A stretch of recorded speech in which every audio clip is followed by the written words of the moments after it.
Let's take a look at the product to sum and sum to product identities. These identities, as many of the identities that we've developed have done, these come from the sum and difference identities. So let's take a look at how the product to sum identities are developed. First, thinking about cosine of x times cosine of y. This is the product of cosine functions. And so within the right-hand side here of the sum and difference identities for cosine, I have cosine of u and cosine of v. For both the first identity, the difference identity for cosine, and for the sum identity for cosine. The other term is sine of u, sine of v, and minus sine of u times sine of v. And so if we add those together, if I add identity A and identity B, the second term, the sine term, cancels out, and we're left simply with cosine of u times cosine of v. But when we add those together, we get two of them. And so changing the variables a little bit, but still it represents the same thing. Variables are just placeholders. Changing the u to an x and the v to a y, I get an identity that says cosine of x times cosine of y is 1/2 the sum of cosine of u minus v, so this is like the identity A up above, and cosine of x plus y. Sorry, cosine of x minus y and cosine of x plus y. So this is like the identity B from above. In a similar way, I can create a product to sum identity for sine of x and sine of y by taking the identity A from up above and subtracting the identity B, because then the sine terms remain but the cosine terms disappear. And so the product of sine of x and sine of y is 1/2 cosine of x minus y minus cosine of x plus y. To get a mixed product with sine and cosine, we can simply add the the third and fourth identities, C and D, because then the second term will cancel here, cosine of u times sine of v, cosine of u times sine of v. One is positive, one's negative, so those disappear, and we're left with sine of u cosine of v, sine of u cosine of v. And changing the u to x and the cosine, or the v to y, we get the product identity for sine and cosine. So these product to sum identities are really useful in mathematics. Changing a product into a sum can be very helpful because in certain calculations, especially when you get into calculus, there are some things that we can't really do with a product as easily as we can do with a sum. And so changing a product into a sum can have some real advantages in calculation. Also, from the sum and difference identities, we can develop sum to product identities.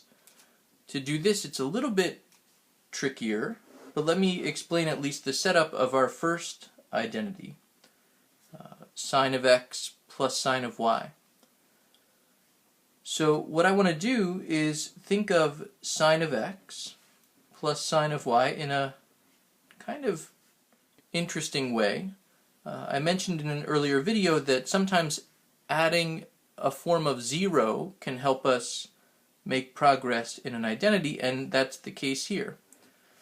So what I'm going to do is turn sine of x into sine of x over 2 plus y over 2 plus x over 2 minus y over 2. And so I added y over 2 and took away y over 2, and I split the x into two parts as well, x over 2 and y over 2. And I want to rewrite y as sine of x over 2 plus y over 2 minus x over 2 minus y over 2. So here the negative sign cancels the y over 2, and it makes it a positive y over 2 in the end, but we get a negative x over 2 and a positive x over 2 that cancel out. The reason for doing that is that now I can group those so that I have sine of x plus y over 2 plus x minus y over 2 plus sine of x plus y over 2 minus x minus y over 2. And then I can think of the sum and difference identities for sine. If I think of this as u plus v, my first expression I can rewrite further using sine of u plus v, that formula. And the second example, I can rewrite this further using sine of u minus v, where u is x plus y divided by 2, and v is x minus y divided by 2. And notice that's the same over here. I have u is x plus y over 2, and v is x minus y over 2. And so continuing this, if we actually do that substitution, we eventually would create an expression that simplifies to the right-hand side of our identity here. And that's where the x plus y over 2 and the x minus y over 2 come from. So I'm not going to include all the details in the video, but if you're curious, you might want to explore that on your own. So I encourage you to take a few minutes to work on the following questions that require us to use the product to sum and sum to product identities.